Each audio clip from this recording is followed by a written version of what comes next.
السلام عليكم ورحمة الله وبركاته. إن الحمد لله نحمده ونستعينه ونستغفره ونعوذ بالله من شرور أنفسنا ومن سيئات أعمالنا. من يهده الله فلا مضل له ومن يضلل فلا هادي له.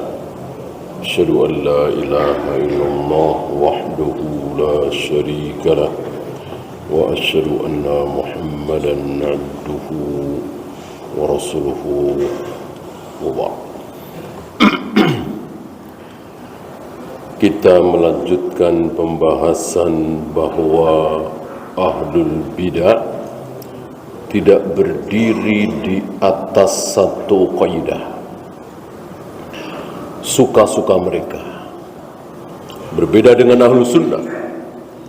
Ahlu sunnah jelas kaidahnya dan disepakati oleh para imam dari masyrik sampai maghrib, dari zaman Nabi, sahabat, tabi'in, atba'ut tabi'in sampai hari ini, sampai nanti akhir zaman,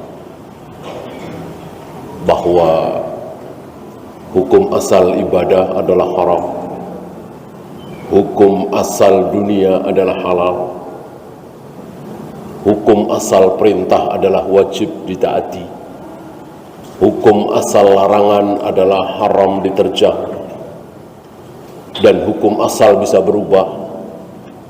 Misalnya perintah yang jatuh setelah larangan, maka perintah itu menjadi tidak wajib, dan seterusnya dan seterusnya. Ahlul bidah tidak. Mereka berpindah-pindah.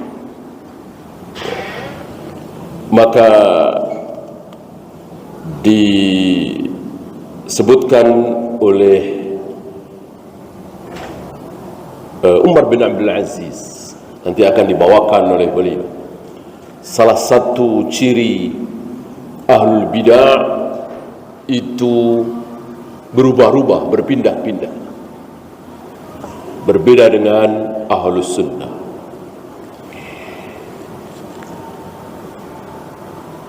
Dan mereka bertaklid kepada pendahulunya. Ini pun ciri ahlul bidah. Innama turja'u ila taqlidin minhum li aslafihim, mengikuti pendahulu mereka. Seperti saudara kita.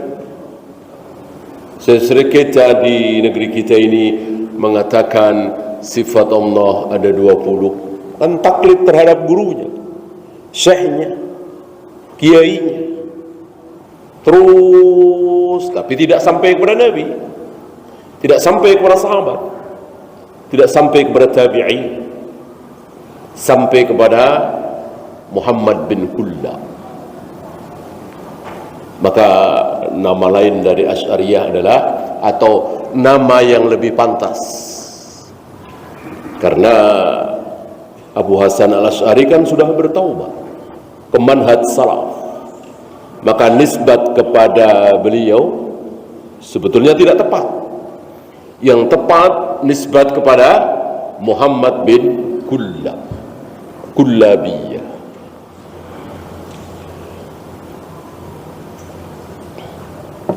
Tidak ada pijakan dalil mana di ayat, di hadis yang mengatakan sifat Allah ada 20. Yang ada justru bertentangan.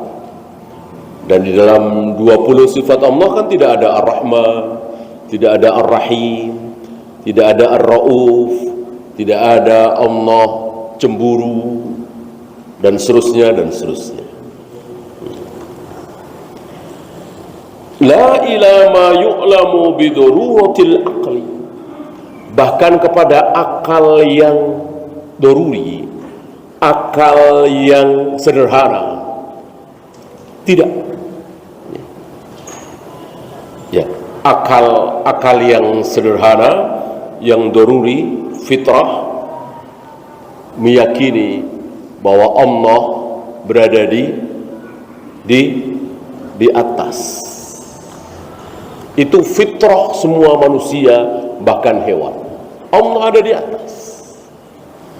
Maka waktu itu kan pernah kita bahas, ada seorang dai terkenal menolak kalau Allah berada di atas, di arsy Allah di atas tentunya, dengan mengatakan begini. Dia menolak karena memang dari guru-gurunya mengatakan bahwa Allah ya di mana-mana, bukan di atas. Besoknya atau lusanya atau bulan depan dia ceramah lagi. Waktu itu kalau nggak salah di panggung ya. Menyebut-nyebut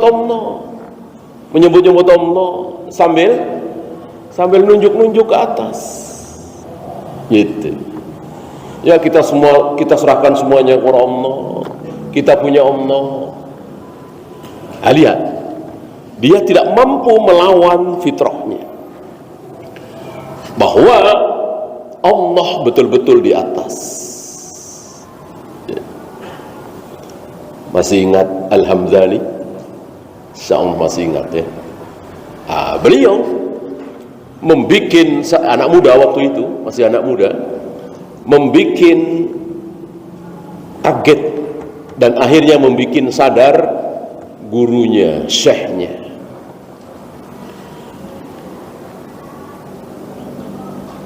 Kenapa? Syekhnya yang Asy'ariyah, yang Ahlul Kalam. Karena Al-Hamdani seperti tadi mengajak kepada fitrah dengan bahasa seorang murid ya, mengajak gurunya untuk sementara tinggalkan ayat, tinggalkan hadis. Mohon Anda bayangkan dengan hati Anda, bayangkan bahwa Allah ada di mana-mana, ada di pojokan sana, ada bukan di atas. Bayangkan dengan hati Anda. Rupanya gurunya ini walaupun sesat, terkena syubhat, tapi jujur. Dulu banyak orang-orang jujur walaupun sesat, jujur. Nah ini jujur. Ketika diajak membayangkan bahwa Allah itu tidak di atas, sementara lupakan ayat, lupakan hadis, pakai fitrah, pakai perasaan, Allah itu tidak di atas. Beliau jujur tidak sanggup membayangkan bahwa Allah itu tidak di atas, tidak sanggup ya. Sampai kepada orang-orang Allah, kakek nenek kita, paman kita, bibi kita yang jarang ngaji, yang gak kenal manhaj salaf, keluar dari mulutnya secara fitrah ucapan, kita serahkan semuanya kepada yang di atas. Kalimat yang hak ini keluar dari mulut seorang awam, tapi fitrahnya tidak rusak. Sementara Ma'bad al-Juhani misalnya, Bishr bin Ghiyas al-Marisi misalnya, Ja'ad bin Dirham, Jaham bin Safwan, yang belajar karena syubhat, tidak mau mengakui kalau Allah itu ada di atas. Dan begitulah Islam, begitulah salah satu ajaran agama yang hak, sangat sesuai dengan fitrah, tidak bertentangan dengan fitrah. Saya kira tidak ada ya ajaran Islam yang bertentangan dengan fitrah manusia, tidak ada.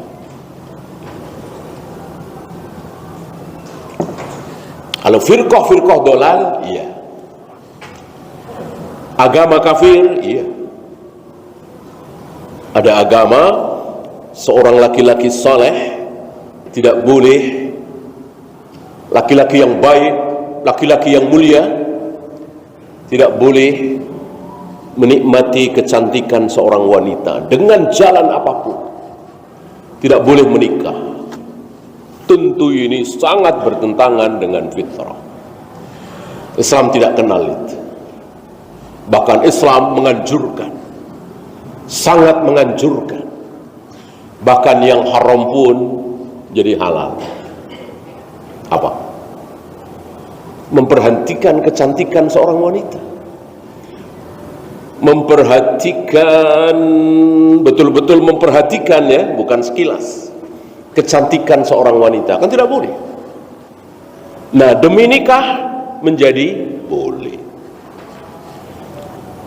Bahkan lebih dari sekedar wajah, lebih dari sekedar telapak tangan, masih dibolehkan. Kan jelas aurat, haram. Tapi demi apa? Demi nikah. Sangat dianjurkan. Nah, ini ada agama yang nikah itu untuk orang-orang awam, orang-orang mulia, orang-orang hebat, laki-laki mulia seperti Anda tidak boleh menikah. Apa mereka namakan pendeta, pastor, biarawati, apalah istilahnya.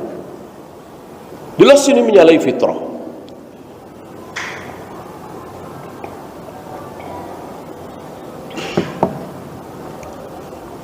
Ditampar pipi kanan, berikan sekalian pipi kiri. Ini jelas menyalahi fitrah. Tidak ada ajaran Islam seperti itu. Nih. Jika hartamu dirampas, maka berikan sisanya. Misalnya punya uang 1 juta, kita dirampas 200.000, sisanya yang 800.000 berikan sekalian. Ini rusak serusak-rusaknya. Sementara Islam mengajarkan man kutila duna malihi fahuwa syahid.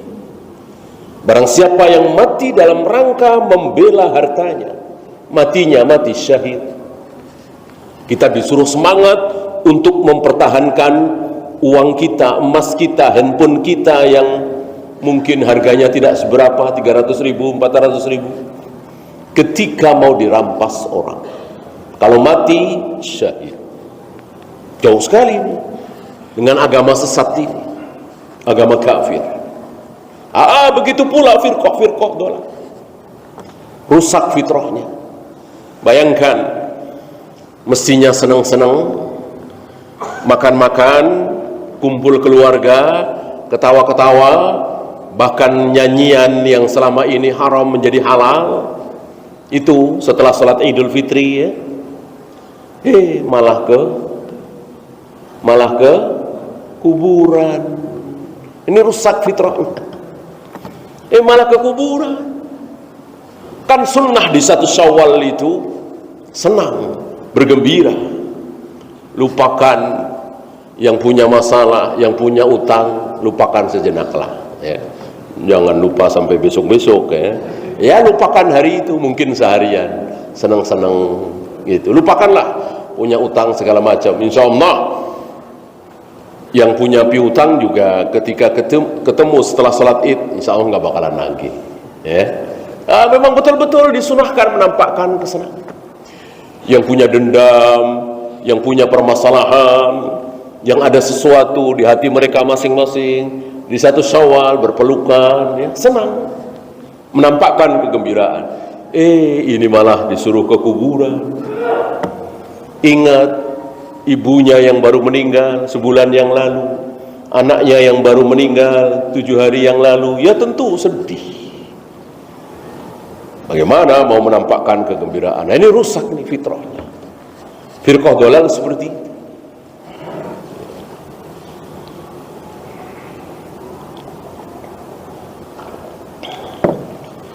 Termasuk ketika ada kematian, ayahnya meninggal, ibunya meninggal, pamannya meninggal, anaknya meninggal, abangnya meninggal, malah makan-makan di 3 harinya, 7 harinya, 40 harinya. Ini betul-betul rusak fitrahnya.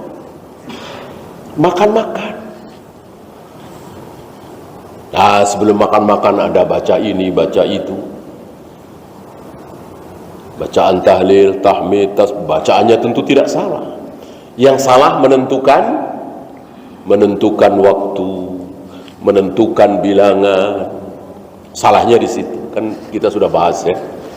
Ada perbuatan berpahala berubah menjadi dosa. Ada amalan mestinya dapat pahala, malah berubah mendapatkan menjadi dosa. Gara-gara apa? Jadi menentukan waktu, menentukan tempat, menentukan bilangan. Biarkan Allah dan Rasulnya sendiri yang menentukan tempat, menentukan waktu, menentukan bilangan. Yang boleh mengatakan bacalah 33 kali hanya Nabi SAW. Yang boleh mengatakan di sini nih, salat di sini di makam Ibrahim hanya Nabi SAW. Ya, hari anu, tanggal sekian hanya Nabi SAW. Selain beliau tidak boleh. Maka jangan dihitung, jangan menentukan tempat, jangan menentukan waktu. Ya, baca Al-Quran, zikir, bertasbih, bertahmid, kecuali waktu tersebut sudah ditentukan oleh Nabi SAW. Ya. ولهذا إنك تجد أهل الكلام أكثر الناس انتقالا. Nah, ini dia. Engkau lihat ahlul kalam ini manusia-manusia yang banyak berpindah-pindah. Min qaulin ila qaulin, dari satu ucapan ke ucapan lain, dari satu pendapat ke pendapat lain, berubah-ubah. Beda dengan ahlu sunnah. Sekali halal, halal. Sekali haram, haram. Sekali sunnah, sunnah. Sekali mengatakan bersemayam di atas arsy, ya di atas arsy. Tidak ada perbedaan. Ya.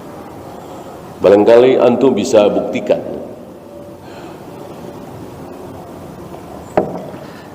Antum duduk di majelis sunnah di sini, di Surabaya, di Makassar, di Mekah, di Madinah, pembahasan sama.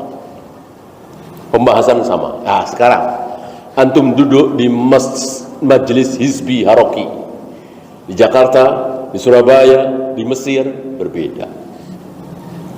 Berbeda. Kenapa? Karena masing-masing mereka beristihad sendiri-sendiri, ngarang sendiri-sendiri. Oleh karena itu tarekat-tarekat sufiyah itu kan luar biasa. Tadinya 1, kemudian 3, kemudian belasan, kemudian puluhan, ratusan.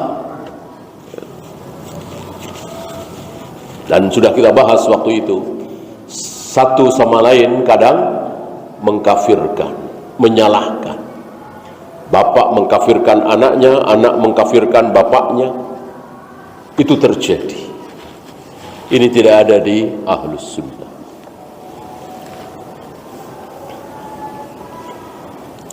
Wa jazman bil qawli fi mawdi'in wa jazman binaqidihi wa takfiri qailihi fi mawdi'in akhar. Di satu tempat dia mengatakan ini benar, ini sahih, ini tepat. Di lain tempat mengatakan oh ini enggak benar, oh ini kafir. Nah, itu kenapa? Karena dengan ijtihadnya, ngarang sendiri. Berbeda dengan ahlu sunnah, kembali kepada Al-Quran dan sunnah, kembali kepada Al-Quran dan sunnah, sama. Maka dari masyrik sampai maghrib, seluruh ahlu sunnah sama, mengatakan Allah bersemayam di atas arsy. Di zaman sahabat, tabi'in, atba'ut tabi'in, sampai akhir zaman, sama. Allah menciptakan Adam dengan kedua tangannya. Allah turun ke langit dunia setiap sepertiga malam. Allah menghadapkan wajahnya ke wajah orang yang sedang salat. Allah membolak-balikkan hati manusia dengan 2 jarinya, dan seterusnya dan seterusnya. Kenapa? Sumbernya sama, Al-Quran dan Sunnah. Beda dengan mereka, ijtihad, ijtihad, ijtihad. Allah membolak-balikkan jari manusia dengan, Allah membalikkan hati manusia dengan 2 jarinya. Kalau pakai ijtihad, tidak mungkin hasilnya 1. Bisa 3, bisa 5, bisa 10, bisa belasan, bisa puluhan. Nah, akal manusia kan berbeda-beda. Coba dibiarkan saja bahwa Allah betul-betul membolak-balikkan hati manusia dengan dua jarinya, selesai. Dari timur sampai barat sama semua. Dari 1400 tahun yang lalu sampai hari ini sama.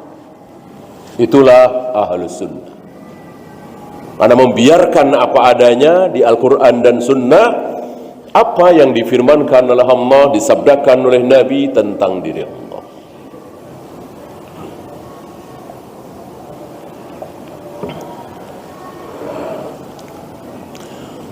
Wa hadza dalilu adami yaqin. Ini menunjukkan bahwa mereka tuh nggak yakin. Orang yang nggak yakin begitu, pindah-pindah. Kadang begini, kadang bilang 15, kadang bilang 17, kadang bilang 25, kadang nggak yakin. Coba kalau dia yakin, insya Allah nggak berubah. Berapa? 5.676 misalnya. Sampai kapanpun ditanya, ya seperti itu. Dia yakin, nggak berubah. Lihat Ahlus Sunnah, insya Allah tidak berubah. Bahwa ada ijtihad, betul, 1-2. Dan ketika ijtihad itu kan tidak masuk di pakemnya Ahlus Sunnah, gitu ya. Misalnya Imam Syafi'i berijtihad, duduk istirahat itu tidak ada. Apakah ini masuk di pakem Ahlus Sunnah? Tidak. Ijtihad beliau, gitu. Pakemnya Ahlus Sunnah, ketentuan Ahlus Sunnah di Syarhus Sunnah misalnya, Akidah Thawawiyah misalnya, Akidah Wasitiyah misalnya, itu yang sudah jelas ayatnya, sudah jelas hadisnya. Walaupun masalah fikih, antum jangan bilang urusan akidah saja, tidak. Masalah fikih ada. Lihat di Syarhus Sunnah misalnya, di samping membahas tentang sifat Allah, surga, neraka, ada pula pembahasan tentang mashul khuffain, mengusap khuf. Kan ini fikih sekali. Mengusap khuf ini fikih. Disebutkan di situ. Salah satu ciri Ahlus Sunnah adalah mengusap khuf. Sunnah mengusap khuf. Adakah Ahlus Sunnah yang menolak ini? Enggak ada. Yang menolak siapa? Antum tahu? Yang menolak Rafidah. Rafidah menolak. Ahlus Sunnah tidak ada yang menolak. Dan Rafidah itu jangankan khuf, apa? Kaki aja diusap, kan begitu. Jadi mereka kalau wudu tidak seperti kita. Kalau kita kan kaki, wajah, tangan diguyur dengan air, gosok-gosok. Mereka tidak. Kaki diusap. Ya. Kita Ahlus Sunnah yang diusap bukan kaki, khuf. Kalau memakai khuf, baru diusap. Adapun kaki diguyur, dicuci dengan air, digosok-gosok, gitu. Ini dia. Karena mereka tidak yakin, maka berubah-ubah. Salah satu sifat orang yang tidak yakin adalah berubah-ubah.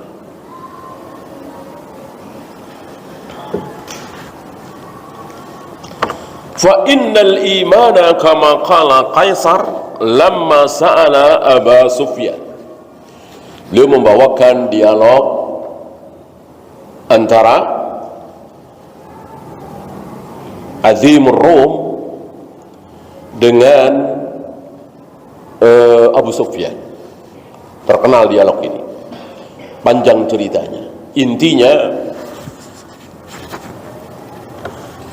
Heraklius Azimur Rum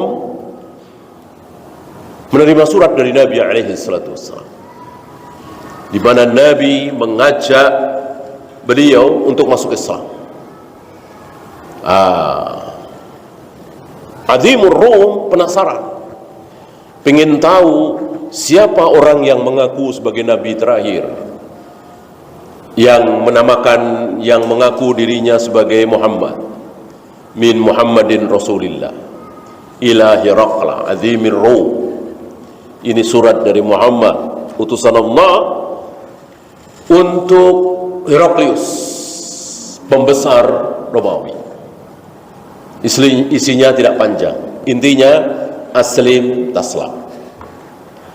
Kalau Anda ingin selamat, maksudnya selamat dari kekekalan di neraka, masuk Islamlah. Ini salah satu cara dakwah Nabi alaihi salatu wassalam, mengirim surat ke raja-raja, pembesar-pembesar, pemimpin-pemimpin negara untuk masuk Islam.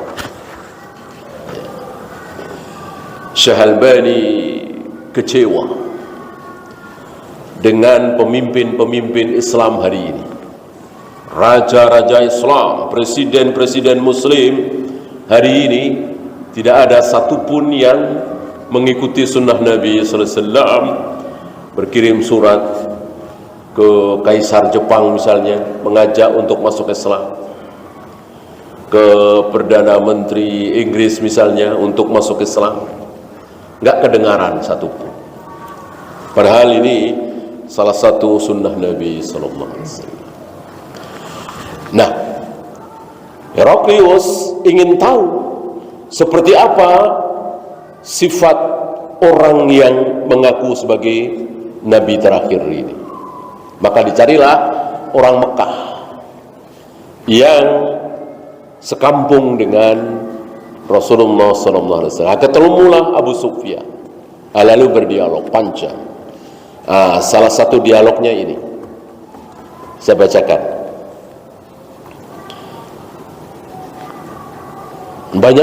Banyak pertanyaan ya, ini salah satunya.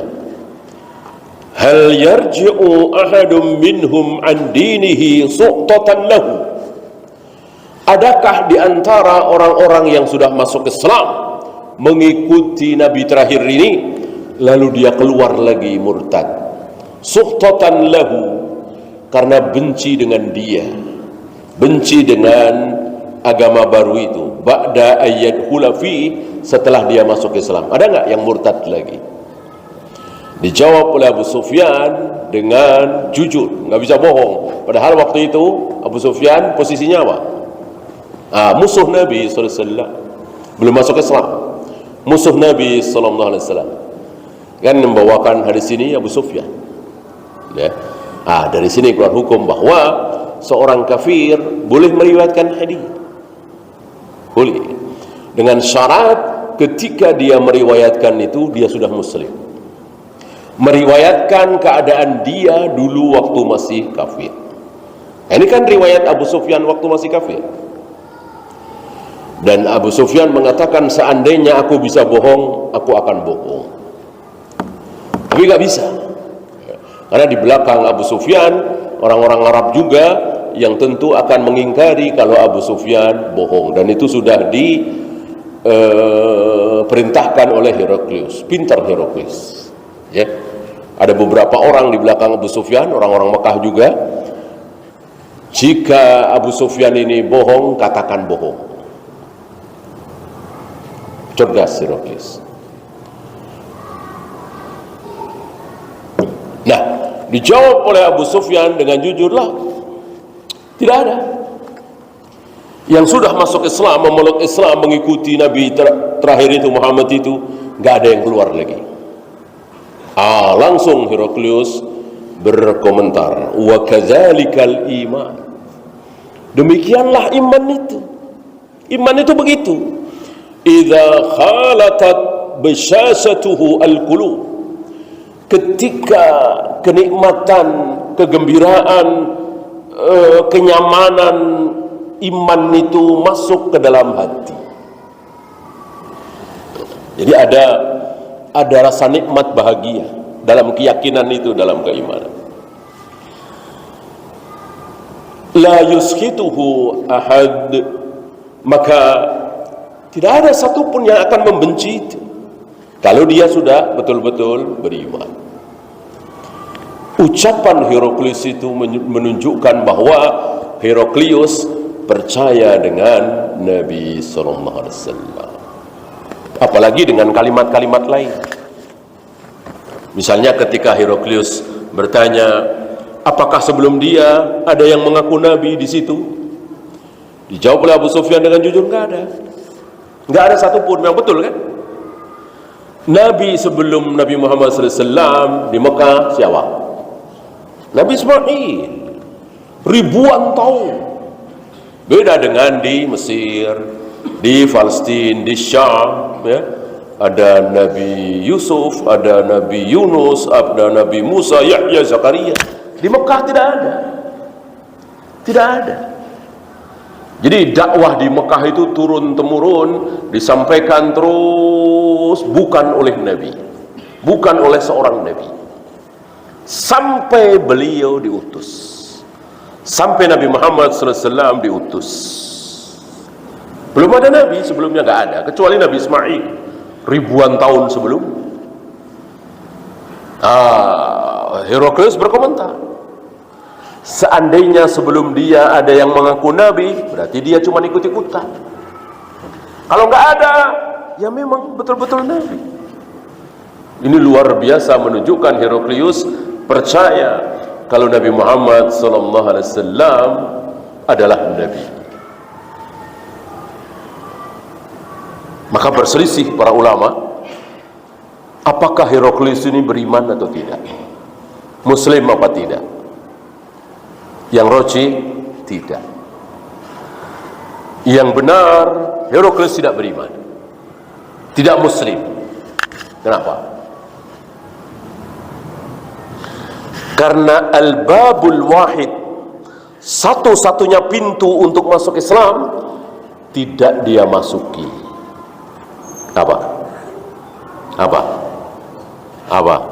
Baca syahadat. Dia nggak baca syahadat, asyhadu an la ilaha illallah wa asyhadu anna Muhammadar Rasulullah, tidak keluar dari mulut Heraklius. Berbeda dengan Raja Najasyi, keluar dari mulut Raja Najasyi. Maka Muslim sah Islamnya. Maka ketika mati disolati oleh Nabi secara gaib dari Madinah. Beda dengan Heraklius. Ya. Dari sini rusaklah, salahlah ucapan orang-orang sebagian Asy'ariyah yang mengatakan bahwa iman adalah percaya. Percaya berarti beriman. Ya kalau begitu Heraklius beriman dong. Kalau begitu Abu Jahal, Abu Lahab beriman. Abu Jahal, Abu Lahab percaya. Cuman kepercayaannya itu ditutup. Fir'aun percaya. Al-Quran menjadi saksi bahwa Fir'aun menolak ucapan Nabi Musa dengan apa? Dengan mulutnya. Adapun hatinya tidak.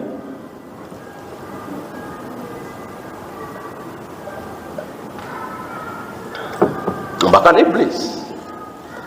Apa iblis nggak percaya? Kalau Tuhan satu-satunya yang berhak disembah adalah Allah, kan percaya, yakin betul.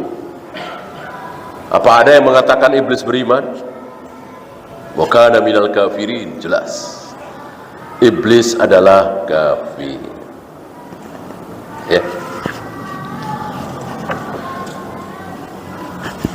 Bahkan Heraklius bersumpah, wallahi, seandainya dia ada di hadapanku sekarang ini, akan aku cuci kedua telapak kakinya.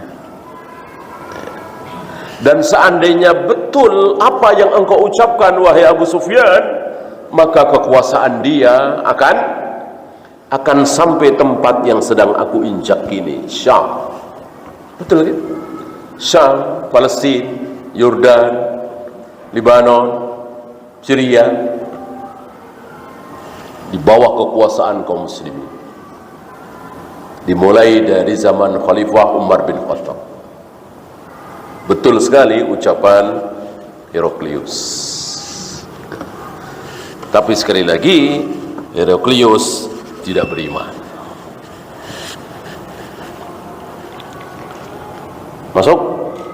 Belum ya?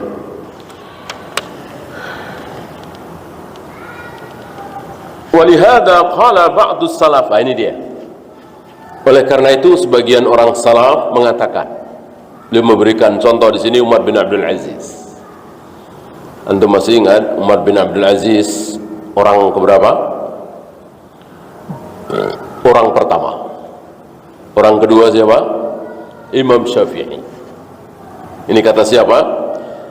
Kata Imam Ahmad bin Hanbal, Imam Hanbali. 100 tahun pertama adalah Umar bin Abdul Aziz. 100 tahun kedua, 100 tahun kemudian adalah Al-Imam Syafi'i. Beliau memberikan contoh ketika membawakan sabda Nabi alaihi salatu wassalam bahwa setiap 100 tahun sekali Allah akan membangkitkan seseorang ulama yang mentajdid agama ini, yang menjadikan agama ini, mengajak kepada kaum muslimin kembali kepada agama semula, agama yang benar yang dijalankan oleh Rasul dan para sahabat. Setiap 100 tahun sekali ada. Ini berbeda dengan keyakinan tarekat sufiyah. Apa? Selalu ada satu. Gitu. Selalu ada. Dia mati, ada penggantinya. Dia mati, ada penggantinya. Dia mati, ada penggantinya. Ini khayalan orang-orang tarekat sufiyah. Apa mereka? Wali abdal katanya. Istilah mereka waliyul abdal. Jadi mati ada penggantinya, mati ada penggantinya. Dan antum tahu adanya di mana itu? Jawa Timur, di Banten. Enggak sebut-sebut Mekah, Madinah, atau Mesir, Syam. Ya. Jadi seolah Islam itu cuma ada di Indonesia. Ya. Ini tarekat Sufi. Ya.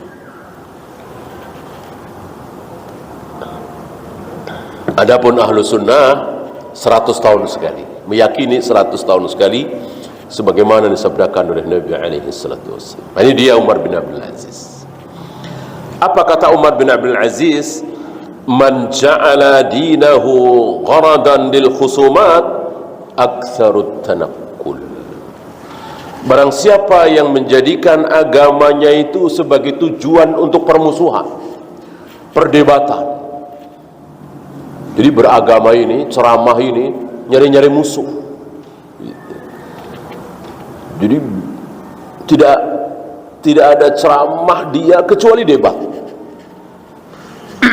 Hobinya debat. Cari musuh, debat kan dengan musuh. Ya. Maka beliau mengatakan dia akan banyak berpindah-pindah. Dulu ada seorang ustadz yang hobinya debat melawan Ahmadiyah. Dia dendam karena salah satu keluarganya, ponakannya atau adiknya gitu, masuk Ahmadiyah. Maka dia pelajari kesesatan Ahmadiyah. Dan dia ceramah kemana-mana, nggak ada isi lain kecuali kesesatan Ahmadiyah. Dia nantang debat ke sana kemari. Asal ceramah isinya nggak jauh dari itu. Antum tahu apa yang terjadi? Inna lillahi wa inna ilaihi raji'un. Dia masuk. Kalau kita pikir secara logika, bisa. Kenapa? Karena ketika orang berdebat, misalnya saya debat dengan Ahmadiyah, ya, apakah saya doang yang ngomong? Ya tentu tidak. Dia ngomong, saya harus diam dengerin, ya kan? Yang namanya debat. Masa debat saya doang yang ngomong? Saya debat dengan Ahmadiyah, ya tentu saya ngomong, Ahmadiyah denger. Ahmadiyah ngomong, saya denger. Nah, ketika Ahmadiyah ngomong, saya dengar. Saya sedang apa nih? Sedang mendengarkan syubhat. Bisa nggak masuk? Bisa. Maka bukan manhaj salaf berdebat seperti itu. Ya, silakan azan dulu. Wassallallahu ala Muhammadin sallallahu alaihi wasallam wa akhiru da'wana alhamdulillahi rabbil alamin.